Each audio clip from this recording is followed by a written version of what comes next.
City কর্পোরেশনের যারা সদস্যরা ওরাও ভালো কাজ করেছে। এত শর্ট টাইমের মধ্যে বা এত দ্রুত পরিষ্কার পরিচ্ছন্নতা অন্য সময় কম হয়েছে। আবার যখন কোরবানির ঈদ আসবে 1 বছর পরে, আমি আশা করি বর্জ্য ব্যবস্থাপনাটা অত্যন্ত ভালো। পরিচ্ছন্ন কর্মী তারাও ধন্যবাদ পাওয়ার যোগ্য।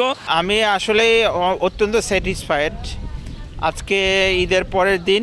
এখন এই যে হেঁটে মসজিদে গেলাম, শুক্রবার দিন যে জুমার আদায় করলাম, আমার তো হাঁটার সময় আমার শরীরে কোনো রক্তের দাগ বা পাঞ্জাবি এগুলাতে তো কোনো রক্তের দাগ বা কিছু তো লাগেনি।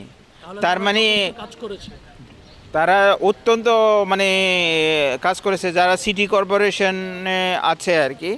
সিটি কর্পোরেশনের যারা সদস্যরা, ওদের নির্দেশনায় তো এগুলা সব কিছু হয়, তো ওরাও ভালো কাজ করেছে। আর বর্জ্য ব্যবস্থাপনা অত্যন্ত ভালো।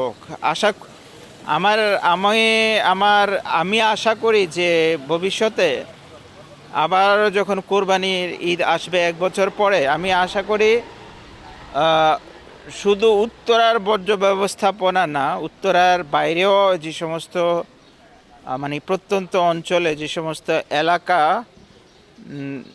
দেখা যায়, আশা করি উত্তরার বর্জ্য ব্যবস্থাপনার দেখাতে গিয়ে অন্যান্য যে ঢাকার আছে, যেমন পুরান ঢাকা বিশেষ করে, ওখানের অবস্থা আসলে পুরান ঢাকার অবস্থা অতটা ভালো না, বর্জ্য ব্যবস্থাটা ভালো না। কিন্তু এই যে নতুন নিউ ঢাকা বলে যে পরিচিত উত্তরা, তারপরে গুলশান, বনানী, তারপরে আছে বসুন্ধরা বাড়িধারা, ওখানেও বসুন্ধরা বাড়িধারা এলাকায়ও যদি যান দেখতে পাবেন যে ওখানেও বর্জ্য ব্যবস্থাপনাটা অত্যন্ত ভালো। এত শর্ট টাইমের মধ্যে বা এত দ্রুত পরিষ্কার পরিচ্ছন্নতা অন্য সময় কম হয়েছে। আমরা অনেক লং টাইম উত্তরাতে আছি, আলহামদুলিল্লাহ। সরকার যে ব্যবস্থা নিয়েছে বা উত্তর সিটি কর্পোরেশন যে কাজ করছে, এটা প্রশংসার দাবিদার।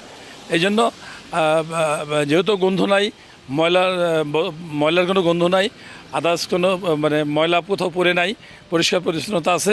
এই জন্য উত্তর সিটি কর্পোরেশন যথেষ্ট ভালো কাজ করছে এবং শর্ট টাইমের মধ্যে করছে। হ্যাঁ, ওরা ময়লা ওরা গতকাল সকাল 10টার পরে থেকে শুরু করে ওরা রাতের 10টা 11টা 12টার মধ্যে শেষ করছে।